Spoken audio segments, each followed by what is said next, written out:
Hello everyone, this is Vera of Newman Beauty, and I would like to begin this video by introducing my series that I'm going to be doing this week. It's going to be 5 videos, that's the plan right now. It's going to be 5 videos of me sharing some reflections from a journal that I found from 3 years ago.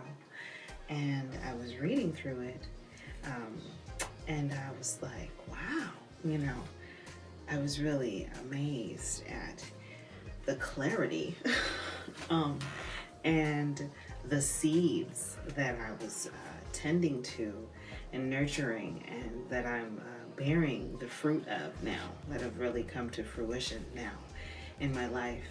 And so, this series is called Radical Vulnerability because I am going to be sharing some very real things, but also sharing the cool perspective that I had about those things. So I'm going to start with in a little introduction to this first piece that I write. So what I'm talking about here is about conversations that I was having with the now father of my children, but my boyfriend at the time. And I'm talking about, the discussion that we had, and like I mentioned something to him, and so I'm just kind of analyzing the compulsion I had to mention something to him that is his responsibility. And so so I say, so I just kind of switched from whatever I was writing about before and just completely switched topics. And so I say, so the message is that by mentioning tomorrow's class for him, I am being a crutch.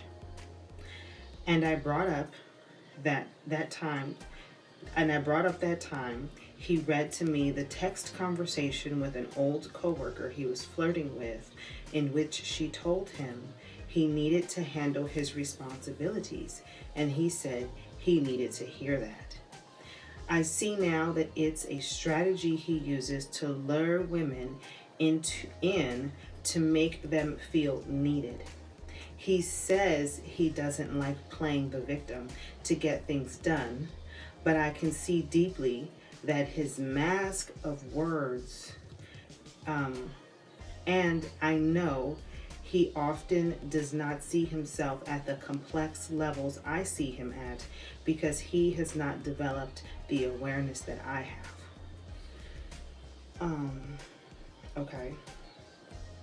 And then there's like this whole piece about me talking with his mom, and so I'm going to skip that because I want to just go to this part right here, where I say, he spent quite a bit of time in juvie and even lived in a boys' home for a while.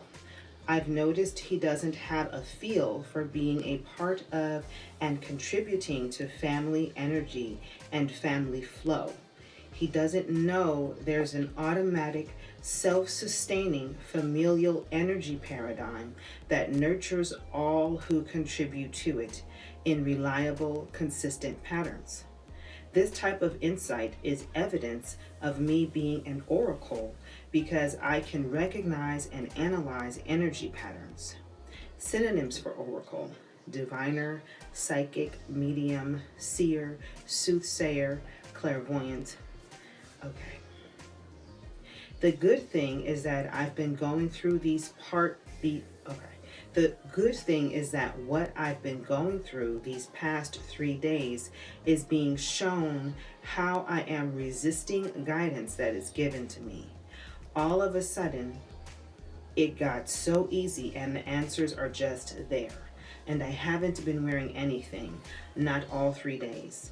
It's not a tool I'm using, it's something else that made this happen. Does it matter what? Maybe it was just the right questions asked. It's not going to happen before you're ready for it to happen, no matter how much goading you get. How I ended up buying these, okay, and then I just talk about buying my pens, the pens that I'm using to write this, and I'm so excited about it. Okay, well, that is what I wanted to share because I was so fascinated by my clarity. And so, yeah, that's the first one. And I hope that you got something meaningful from this sharing. And if you would like to hear more, please let me know by putting more in the comments. Because this is like real, really real for me to be sharing this. So the encouragement is much appreciated. And so blessings to you on this day, whenever it is that you see this video. And I appreciate your time. Thank you.